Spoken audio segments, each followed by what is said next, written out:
Hello there. It's Christmas time, and you know what that means. You and the family get down and watch a family Christmas movie. And you know, one of the best ones, Rudolph the Red-Nosed Reindeer, the 1964 classic. I decided to revisit it, so let's jump right into this amazing ride. This movie starts out with the most nicest gentleman you will ever meet in your life. Oh, excuse me.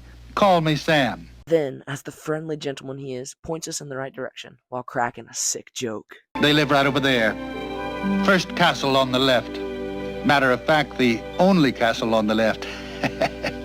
Oh, so good. And Mrs. Claus in this one kind of scares me. Who ever heard of a skinny Santa? Eat, eat! Now we are introduced to Rudolph with his very shiny nose. And immediately the parents are like, oh, what the f*** do we do with this child? Well, we'll simply have to overlook it. Now, how can you overlook that? His beak blinks like a blinking beacon. Even Santa doesn't know what to say.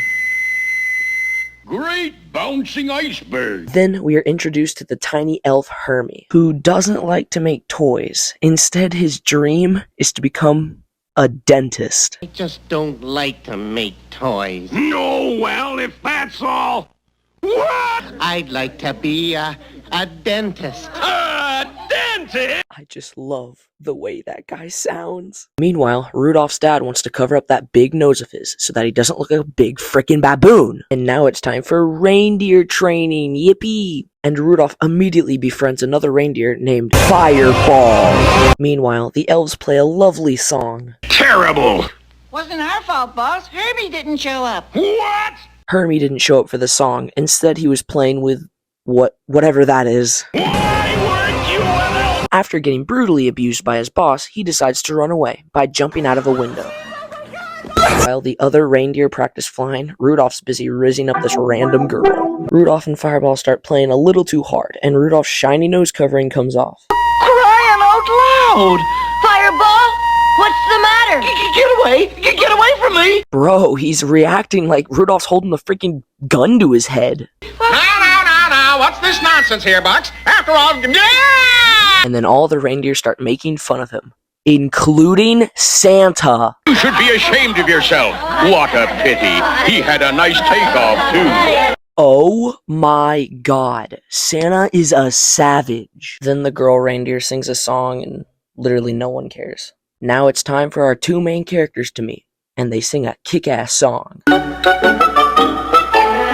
a couple of misfits. And then they just walk out into the wilderness like a bunch of chads. But then they run into the big, bad, abominable snowman. Like I said, the outside world is up to its ears in danger.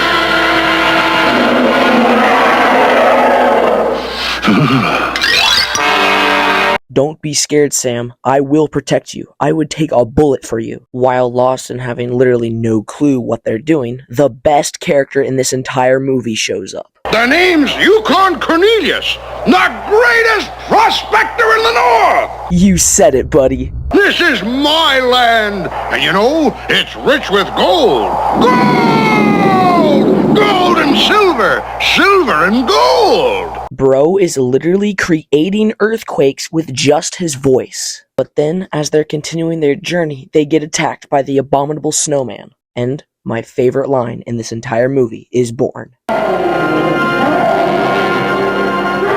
Have to outwit the fiend with our superior intelligence. And then they just start running from it while it waddles after them like a penguin. Humble has one weakness, and I know it.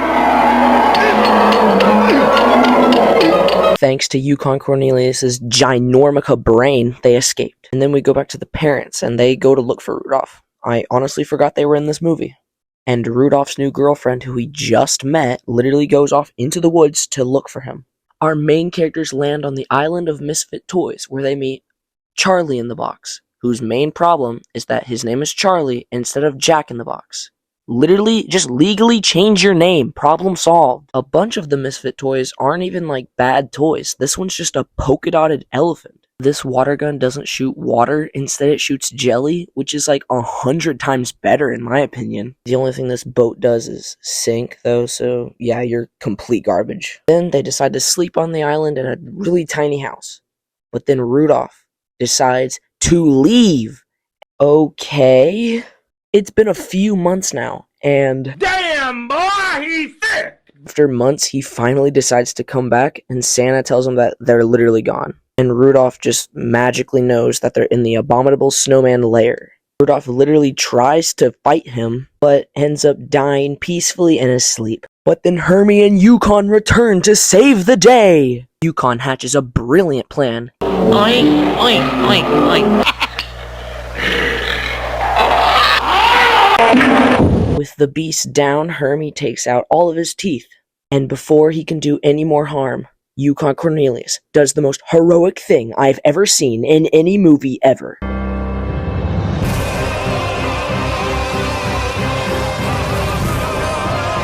Yukon! And then they all come back safe and sound. But it doesn't freaking matter because Yukon died. Oh, there's a knock on the door. Let's see who it is.